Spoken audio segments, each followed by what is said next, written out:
කාලෙකට පස්සේ මම එළියට ආවේ. ගොඩක් ප්‍රශ්න ආවා මගේ ජීවිතේට. ඒ හැම දෙයක්ම දරාගෙන ඉන්න තාම මට බෑ. හැබැයි මොන දේ වුණත් අන්තිමට අපිට ඉන්නේ අපි විතරයි කියන එක අනිවා මතක තියාගන්න ඕනේ.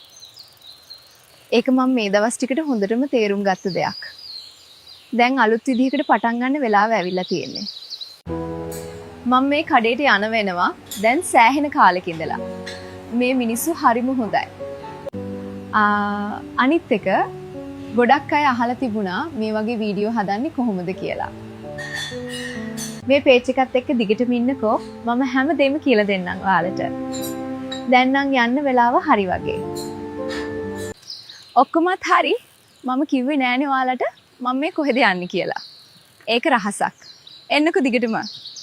හරි අගේ කරන්න දෙයක් නෑ. මම යන්නේ ලස්සන පොකුණක් බලන්න. නාන්න නම් නෙවෙයි චුට්ටක් බලලා එන්න යන්නේ. ටිකක් මහන්සි වුණාම හිත නිවා ගන්න, හිත හදා ගන්න මම එන්නේ මේ වගේ තැනකට. අපේ ගමේ හරිම ලස්සන තැන් තියෙනවා. මම ඔයාලව හැම තැනකටම එක්කගෙන යන්නම්. මම කිව්වා නේද අපේ ගමේ හරිම ලස්සන තැන් ටිකක් තියෙනවා කියලා.